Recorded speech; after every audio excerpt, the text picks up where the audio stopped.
Donc, ben merci. Je suis vraiment très contente d'être là aujourd'hui. Venant de communication, je me suis amusée à faire un petit peu un exercice de passage vers plus les études littéraires ou plus un domaine plus proche de vos préoccupations. Donc, ça va être des travaux que je mène sur une réflexion sur le big data d'un point de vue sémiotique. Je travaille entre autres avec d'autres professeurs pour essayer de comprendre le big data, avec un économiste, un sociologue, un spécialiste de l'économie politique. Donc, différentes facettes. Mais moi, c'est beaucoup la perspective sémiotique qui m'intéresse du big data. Et là, aujourd'hui, j'aimerais ça vous faire une proposition, donc, qui va tourner autour de savoir, pouvons-nous considérer le big data comme une nouvelle forme de textualité? Mais bien sûr, j'ai compris que les midi-conférences, c'est aussi un lieu pour discuter. Donc, c'est une proposition, je la mets à l'épreuve et on discutera ensemble, voir si ça a du bon sens ou pas. Donc, voici ma proposition. Alors, qui va comme suit. Malgré la grande valeur de vérité accordée aux résultats issus des technologies du big data, la mise en données du monde, puis les résultats de l'automatisation du traitement de ces données grâce aux algorithmes, nous racontent une histoire, en partie fictionnelle, sur notre rapport au monde, fiction qui, en retour, produit la réalité. OK? Pour l'instant, c'est dense, j'en suis tout à fait consciente. Je vais prendre ma présentation pour vous la présenter, puis on va y revenir à la fin. Je vais vous donner un ou deux exemples de comment ça pourrait prendre forme.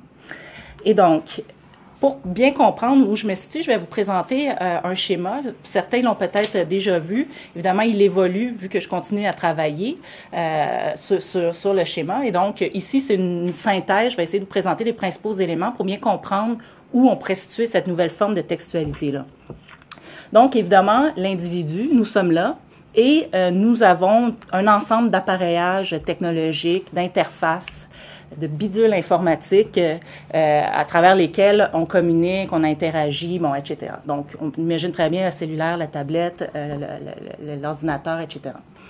De cet appareillage-là, nous produisons ce qu'on appelle les traces. Et là, je le mets entre guillemets parce que, évidemment, j'ai beaucoup critiqué l'usage du mot trace parce qu'il y a une espèce de rapport naturel qui est opéré avec l'utilisation du mot trace, alors qu'évidemment, on n'est pas du tout dans un processus de naturalisation, malgré ce qu'on veut bien nous faire croire. Au contraire, selon moi, on est dans un rapport d'hyper-symbolisation.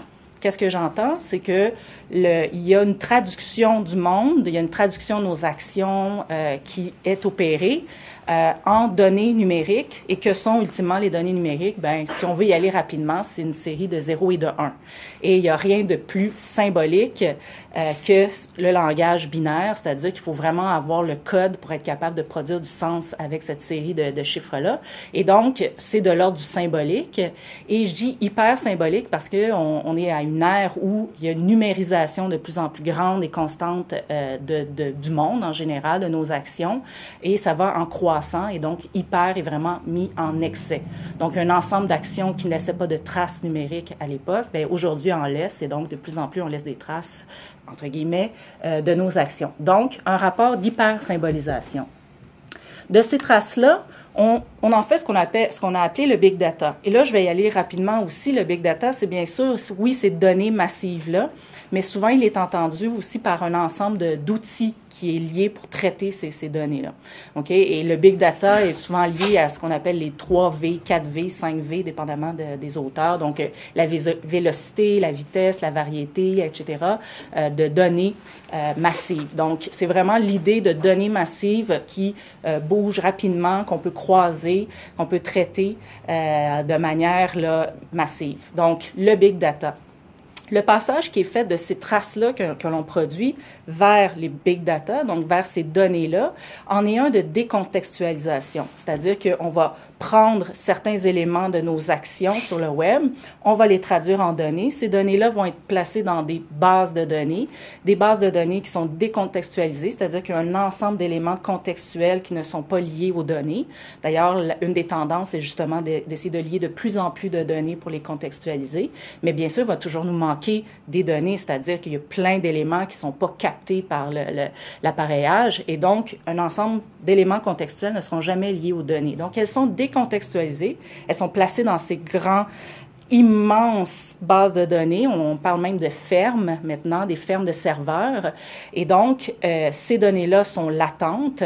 qu'est-ce que ça veut dire? Ça veut dire qu'elles sont en attente qu'il se passe quelque chose. Elles sont dites brutes, mais bien sûr, encore une fois, mis entre guillemets, parce que on sait qu'il n'y a pas de données brutes. Ce n'est pas comme des minéraux qu'on viendrait miner, malgré ce que l'on veut nous faire croire avec le data mining. Mais on nous dit que c'est des données brutes, comme ça, latentes, en attente d'un sens. OK? Nous, ce qu'on retient d'un point de vue sémiotique, c'est qu'elles sont décontextualisées et elles sont en attente. OK? Et à partir de ce moment-là, on va aller faire du data mining, on va aller chercher ces données-là, on va aller les récupérer, un certain nombre, selon certains critères qu'on va avoir déterminés, selon des questions ou des objectifs ou des outils, ou etc. Et donc, on va aller recontextualiser ces données. On va aller les reprendre. Pourquoi? Ben pour en faire des indices sur quelque chose. OK? Et donc, par exemple, vous avez cliqué là, vous avez cliqué sur un film sur IMDb. Cette donnée-là peut être mise dans des bases de données, croisée, vendue à des tiers, etc., etc. Et donc, par exemple, Amazon peut être très intéressé à savoir que vous avez cliqué sur tel film pour vous proposer dans son système de recommandation ce film-là, par hasard, OK? Et donc, on va prendre cette donnée-là, supposons que vous avez cliqué sur ce film-là, on va la recontextualiser en disant, bien, vous pourriez être intéressé d'acheter ce film-là ou d'acheter le livre qui est issu de ce film-là quand vous naviguez sur Amazon. Donc, on en fait un rapport indiciaire parce que c'est un indice de qui vous êtes comme consommateur, qui vous pourriez être comme consommateur, OK? Donc, on recontextualise dans un rapport indiciaire pour en faire une information. Donc, ça nous informe, par exemple, sur qui vous êtes comme consommateur. Là, je parle de consommateur parce qu'évidemment, la majeure partie de l'usage qui est fait des données présentement, c'est dans un contexte néolibéral et on l'exploite d'un point de vue monétaire, mais en recherche, on le fait aussi, puis dans d'autres domaines, on le fait aussi. Mais c'est sûr que c'est là que la majorité de l'exploitation de ce type de données-là est faite. Donc, on en fait une information. De cette information-là, on va le traiter en influx. Ça va devenir un influx électronique, électrique, dépendamment. Là. Pourquoi? Ben, c'est qu'à partir du moment où on sait que vous avez cliqué sur ce film-là, que vous aimez ce film-là, ben là, il va falloir faire quelque chose avec ça. Il va falloir le transformer en une information qui va être renvoyée. Mais avant de faire ce lien-là, il y a évidemment un rapport de désymbolisation.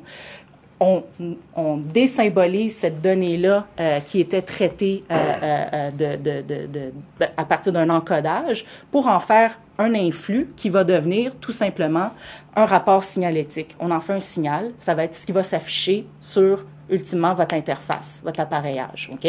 Donc, on vous envoie la pub, on vous envoie la recommandation, etc. Et donc, on est vraiment dans un rapport de signal, il n'y a plus rien de symbolique.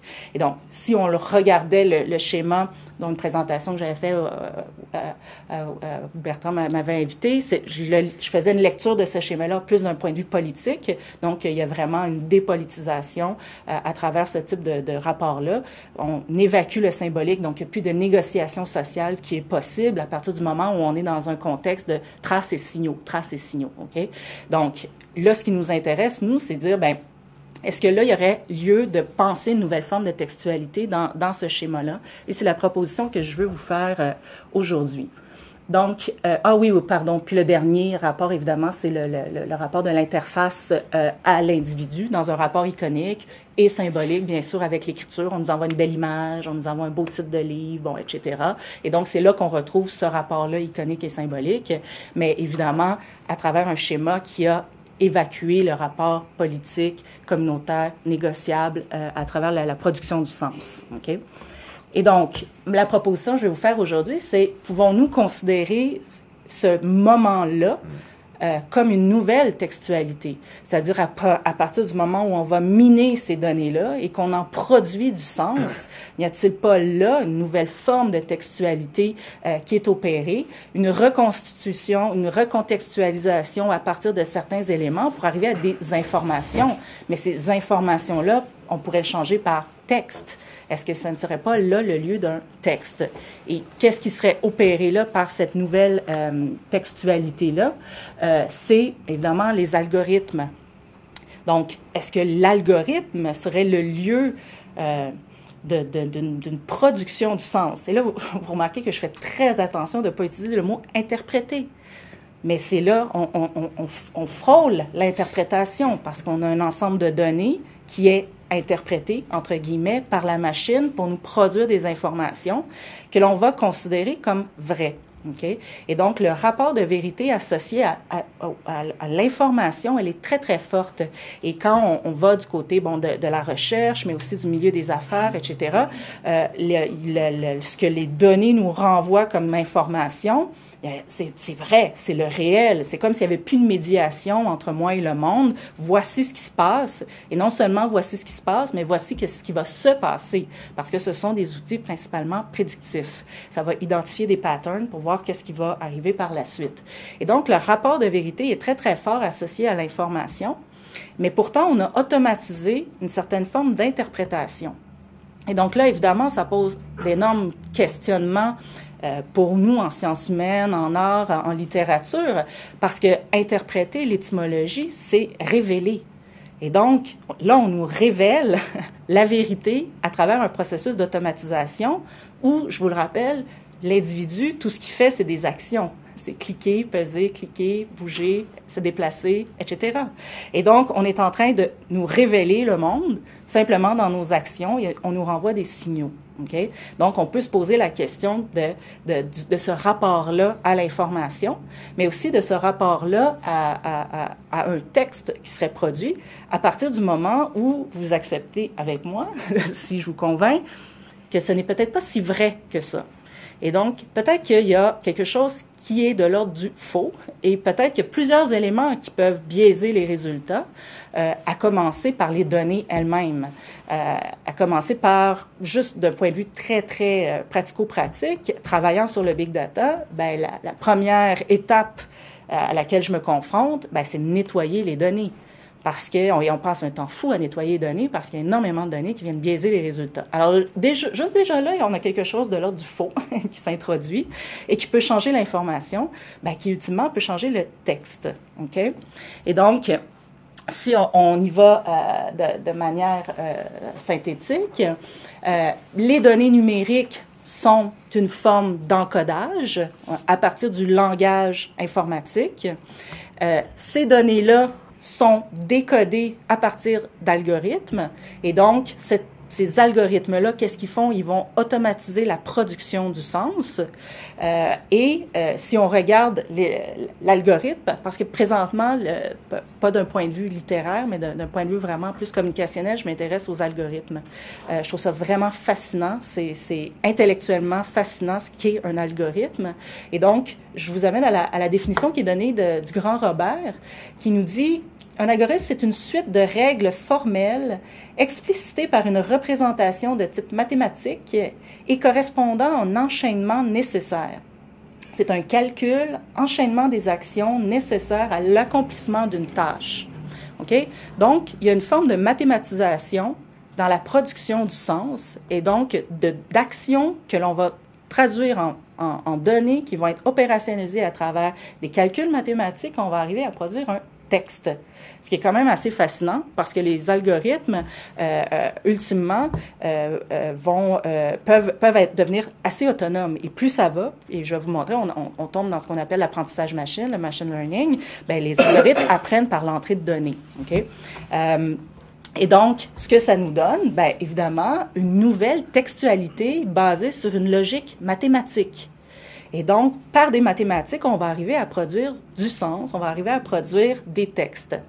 Là, je fais juste un petit bond en arrière parce que, disons, cette logique-là, pour essayer de comprendre pourquoi on est arrivé à considérer comme vrai tout ce cheminement-là, faut remonter à loin. Ben, en partant avec Platon, chez qui c'est clair que nos sens nous trompent. Et donc, ultimement, il faut se trouver des outils intellectuels basés sur la raison pour dépasser les sens, parce que c'est les sens qui nous trompent. Donc, on remonte le temps. Évidemment, on fait de grands bonds, mais cette idée-là que nous sommes faillibles et que par des outils rationnel, intellectuel, mathématique, scientifique, on pourrait dépasser ces biais-là subjectifs, vraiment ont pris l'ampleur à partir de la Renaissance et des Lumières, entre autres avec un penseur qui s'appelle Leibniz, qu'on connaît beaucoup pour les monades. Mais moi, je me suis intéressée à lui beaucoup sur son approche du langage et de la langue en général. Et lui, il avait le rêve de développer, de retrouver la langue adamique, en fait.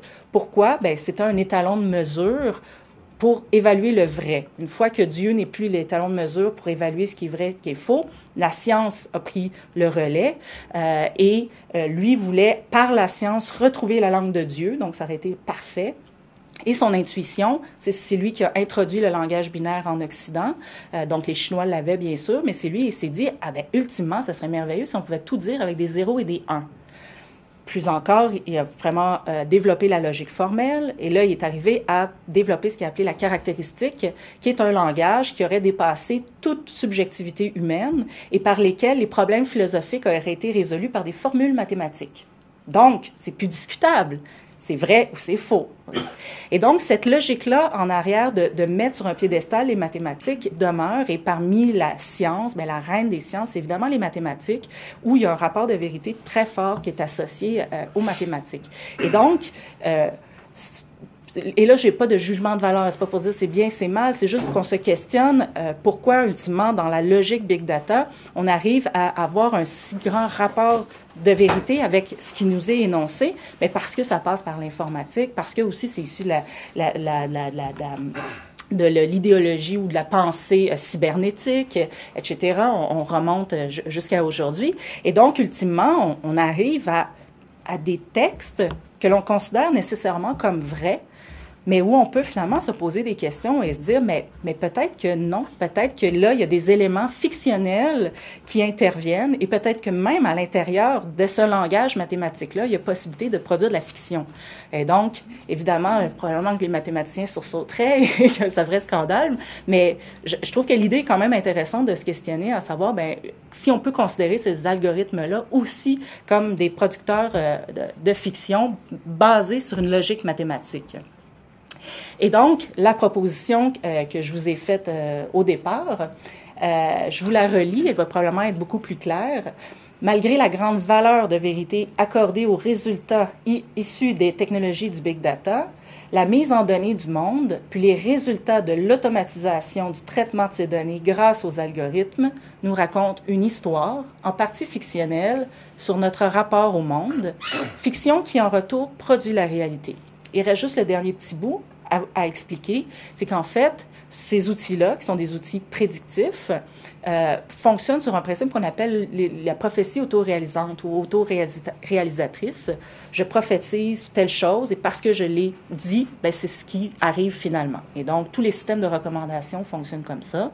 Amazon est très, très fort dans le domaine, réussit à faire en sorte que vous achetez quelque chose que vous n'auriez même pas pensé à acheter au départ.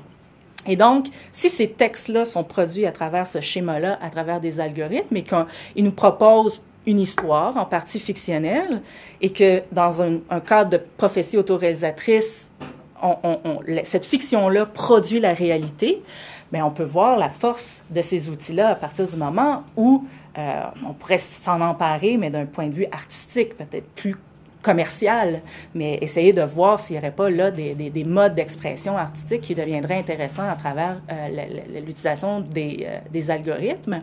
Ça, c'est d'un point de vue, disons, plus de la création, mais d'un autre point de vue, de reconsidérer la valeur qui est associée aux données, ce qui est bien, ce qui est mal, ce qui est bon, ce qui est mauvais, ce qui est juste, ce qui est injuste, etc.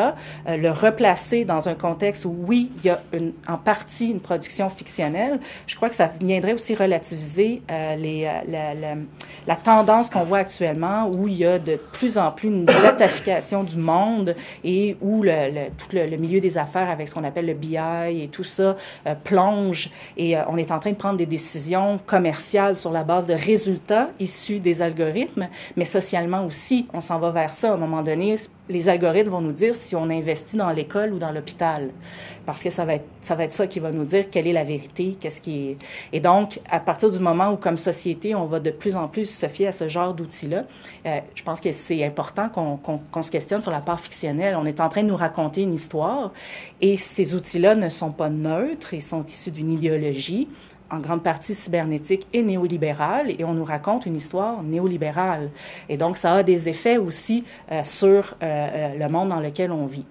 Et donc, où ça devient un petit peu épeurant, je dirais, c'est quand on tombe dans des géants comme Google, qui s'est associé, qui a acheté le laboratoire de DeepMind, où DeepMind, ben c'est clair, leur mission, solve intelligence. OK? Wow! Et ensuite, ils vont nous dire, we combine the best techniques from machine learning and systems neuroscience to build powerful general purpose learning algorithms. Et qu'est-ce que c'est l'apprentissage machine? C'est le début de Terminator. Oui, vraiment. Tout à fait. Mais la science-fiction est toujours à la porte à côté, là, c'est clair. Et donc, ici, l'apprentissage machine, c'est qu'en fait, les algorithmes vont apprendre par les données qui rentrent. OK? Puis plus il va y avoir de données qui vont rentrer, plus ils vont s'adapter. Fait que, dans un sens, il n'y a plus besoin d'humains qui vont intervenir pour venir. Ça va être les données. Et évidemment, le fantasme en arrière de Big Data, c'est de recouvrir le monde en entier, d'avoir toutes les données. Et si j'ai toutes les données, ben il n'y a plus d'erreurs possibles, vu que il va y avoir un apprentissage machine qui va être opéré. Okay? Ça, c'est le fantasme, mais il faut comprendre que la logique, elle est là, inhérente. Et c'est ça, le machine learning, c'est le fait que les algorithmes, par exemple, vont apprendre selon les données qui vont entrer. Et donc, on va résoudre l'intelligence, tout simplement, parce que, bon, évidemment, c'est aussi toute la recherche en intelligence artificielle et, bon, ce genre de...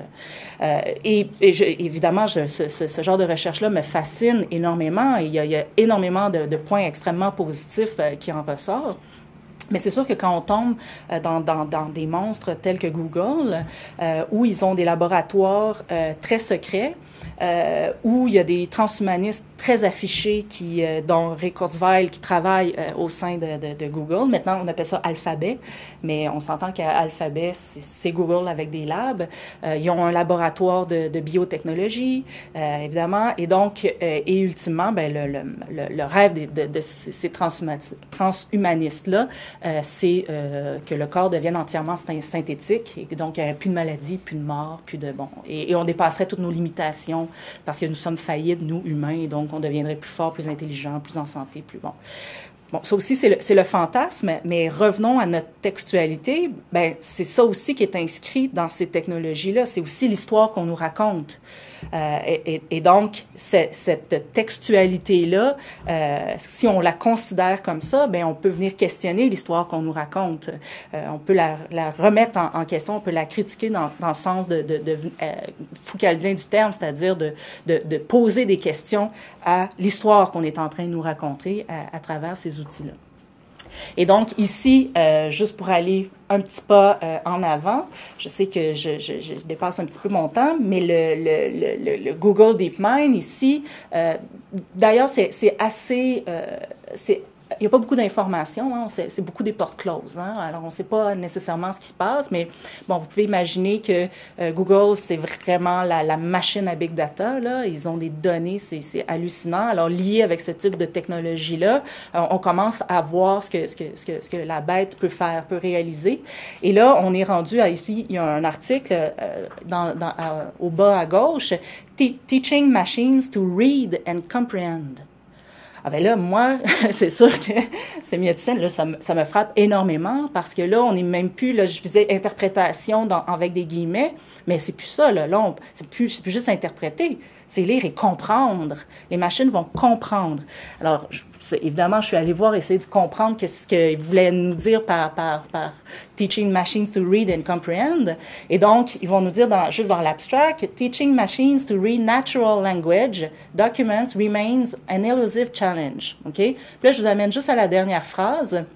Ils vont nous dire, This allows us to develop a class of attention-based deep neural networks that learn to read real documents and answer complex questions with minimal prior knowledge of language structure. Là, on n'est pas loin du rêve de Leibniz, d'être capable de résoudre des problèmes philosophiques, des questions complexes, avec des machines qui n'auront aucune idée de la structure du langage naturel, mais qui vont comprendre ce qu'ils lisent. Ça bouscule énormément, disons, ce que l'on peut considérer comme étant de la lecture, comme étant de la compréhension, comme étant de l'interprétation. Et là, je vous ramène encore à l'étymologie de l'interprétation, c'est révéler. Et donc, ils vont nous révéler des réponses à des questions complexes sur le monde dans lequel on vit. Alors, encore une fois, si on considère comme vrai et tous les résultats qui sortent, on cède à la machine énormément de notre humanité, je le crois, mais aussi, si on réinjecte un peu de fiction, ben là, OK, on peut commencer à prendre certains éléments, parce que je travaille avec des outils de Big Data, et donc je fais des recherches avec ces résultats-là, et je considère ces résultats-là, mais je les considère pour ce qu'ils sont et pour ce qu'ils révèlent, dans des balises, dans des cadres, etc. Mais tout ça pour revenir à cette nouvelle forme de textualité. Si on pousse l'idée, ben voilà, nouvelle forme de textualité où les machines vont pouvoir produire, interpréter, lire, comprendre et arriver avec des textes à nous soumettre. Et donc, oui, voilà, je m'arrête ici sur cette proposition-là. Je peux remettre la proposition comme telle et vous écouter vos objections, critiques. Merci.